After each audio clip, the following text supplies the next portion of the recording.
Ang sabi sa Acts 13:39 hindi kayo aariing ganap sa pamamagitan ng kautusan ni Moises.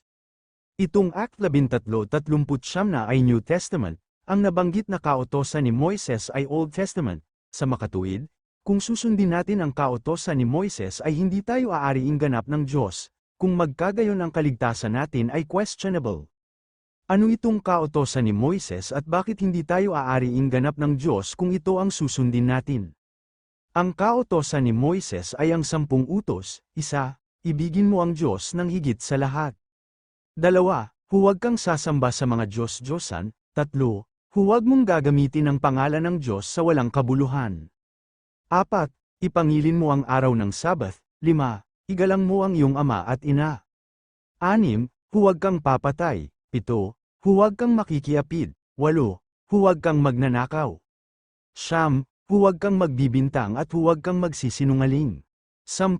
Huwag kang magnanasa sa hindi mo pag-aari. May 3 sagot lang ako kung bakit hindi tayo aariing ganap ng kung susundin natin ang 10 utos. Ipangilin mo ang araw ng Sabbath. Ang araw ng Sabbath ay araw ng pagpapahinga sa laman o pagpapahinga sa ating katawan. Ang batas ni Moises kung di mo sinusunod ang araw ng Sabbath ikaw ay babatuhin hanggang mamatay.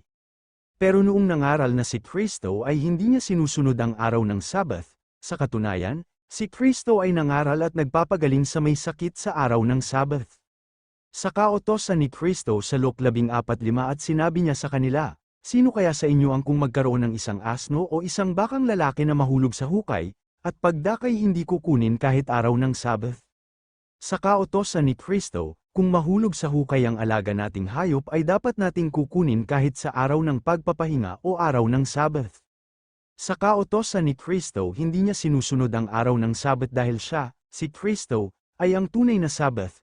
Kung sumunod ka sa mga utos ni Kristo ay matatanggap mo ang tunay na araw ng Sabbath dahil si Kristo ang Sabbath, ang kapahingaan ng ating kaluluwa. Huwag kang papatay. Sa kautusan ni Kristo sa 1 John 3:15 ang sinumang napupuot sa kanyang kapatid ay mamamatay tao, at nalalaman ninyong sinumang mamamatay tao ay hindi pinananahanan ng buhay na walang hanggan.